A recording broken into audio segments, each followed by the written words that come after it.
Baba Saheb doctor Ambedkar ने संविधान सभा में ये कहा था कि मेरी दो चिंता हैं।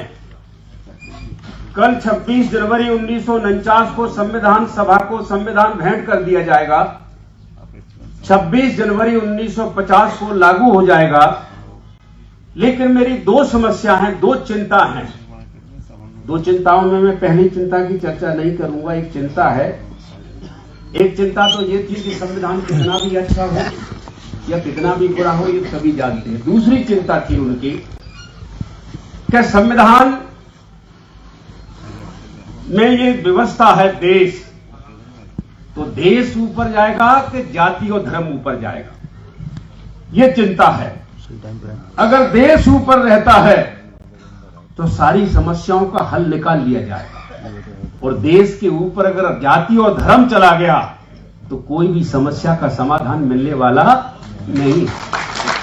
तो मैं आपसे कहना चाहता हूं आज कि आज आप महसूस कीजिए कि देश ऊपर है कि इस समय धर्म और जाति ऊपर है।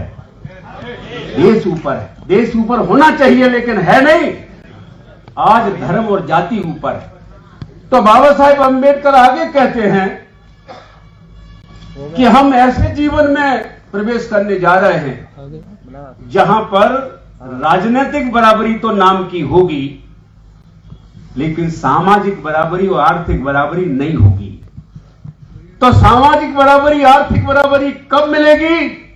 जब देश ऊपर होगा और जाति और धर्म नीचे होगा। लेकिन जब ऐसा नहीं है तो हमको मिलने वाली नहीं।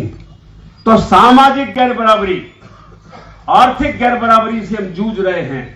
एक आज सपना दिखाया है राजू साहब ने, कहा है, जिसको बाबा साहेब अंबेडकर बाद में बहुत प्रायश्चित करते रहे कि सेपरेट इलेक्टोरेट। अगर सेपरेट इलेक्टोरेट आज अगर होता, हमारी दुर्दशा कहां हुई है? हम प्रवेश कर गए परिस्थितियों के कारण ज्वाइंट इलेक्टोरेट में। तो अब हम कहते हैं हमारे विधायक, हमारे पार्लियामेंट मेंबर बोलते क्यों नहीं है? क्योंकि वो ज्वाइंट इलेक्टोरेट से आए हैं, वो बोल नहीं सकते हैं। बाबा साहेब अंबेडकर ने कहा था, बाबा साहेब अंबेडकर ने इसके ऊपर कहा था कि ज्वाइंट इलेक्टोरेट में प्रवेश करने के बाद हमारे प्रतिनिधि कैसे हो जाएंगे? जैसे कुत्ते के मुंह पर बंधी पट्टी। ठीक है, तो इसका कारण क्या है कि कुत्ते को भौंकने की छोड़िए, काटने की छोड़िए कुत्ते को, कुत्ता भौंक भी नहीं पाएगा। ये बाबा साहेब अंबेडकर ने उसी समय कह दिया था। फिर क्या कहा था कि इनके ऊपर से